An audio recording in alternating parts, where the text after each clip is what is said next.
Srinivas Goud BCJAC రాష్ట్ర chairman. ఈరోజు ఎల్లమ్మగూడెం గ్రామానికి చెందినటువంటి మామిడి నాగమణి, నాగలక్ష్మి, అదేవిధంగా యాదగిరి ఇద్దరు దంపతులు బీసీ సామాజిక వర్గానికి సంబంధించిన యాదవ కులానికి సంబంధించినటువంటి వాళ్ళు. ఎల్లమ్మగూడెంలో ఈ జరుగుతున్నటువంటి పంచాయతీ ఎలక్షన్లో ఎల్లమ్మగూడెం గ్రామ పంచాయతీ జనరల్ మహిళకు కేటాయించబడింది.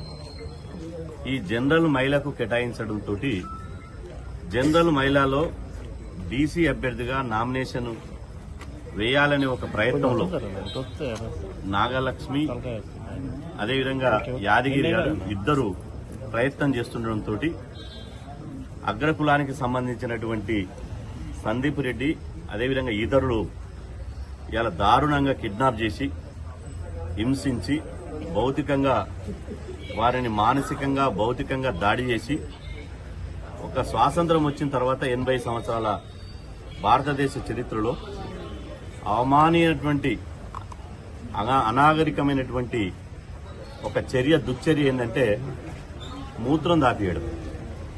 అసలు చెప్పడానికే సభ్య సమాజం సిగ్గుపడేలా అత్యంత ఘోరంగా ఇది జరిగింది. ఎక్కడనో కాదు, గతంలో మనం వింటుంటిమి, సినిమాలలో చూస్తుంటిమి, బీహార్లోనో లేకపోతే ఇంకా యూపీలనో ఒరిస్సాలనో అట్లాంటి అనాగరికమైనటువంటి ఆ రాష్ట్రాలలో ఇట్లాంటి కిడ్నాపులు చేసి హత్యా ప్రయత్నం చేసి కులం పేరుతో దూషించి అదేవిధంగా ఇవాళ మూత్రం దాగించి ఇలా చేసేవాళ్ళు.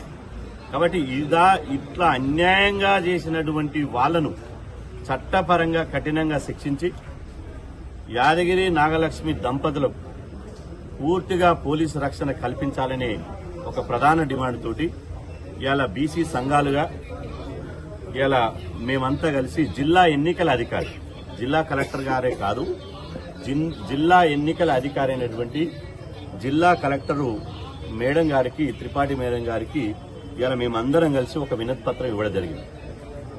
మేడం గారు చాలా సుదీర్ఘంగా నేను చెప్పినటువంటి విషయాలు, అదేవిధంగా యాదగిరి నాగలక్ష్మి గారు చెప్పినటువంటి విషయాలను వారు సావధానంగా విని జరిగినటువంటి అన్యాయాన్ని తెలుసుకుని ఇవాళ తప్పకుండా చర్యలు తీసుకుంటా. ఇది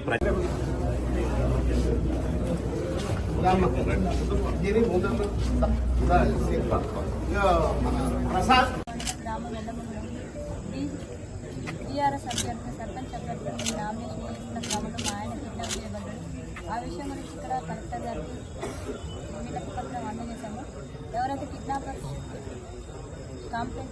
కంప్లైంట్ ఇచ్చామో, ఎవరైతే కిడ్నాప్ చేయబడ్డారో దానికి సంబంధించిన వ్యక్తులందరినీ కఠినంగా శిక్షించాలని ఆశిస్తున్నాను.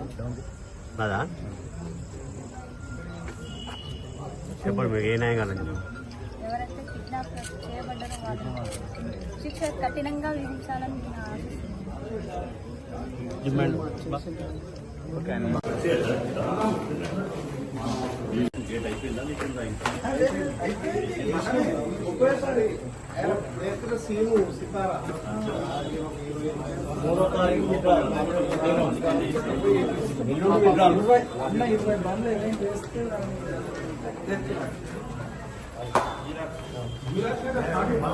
అవునండి.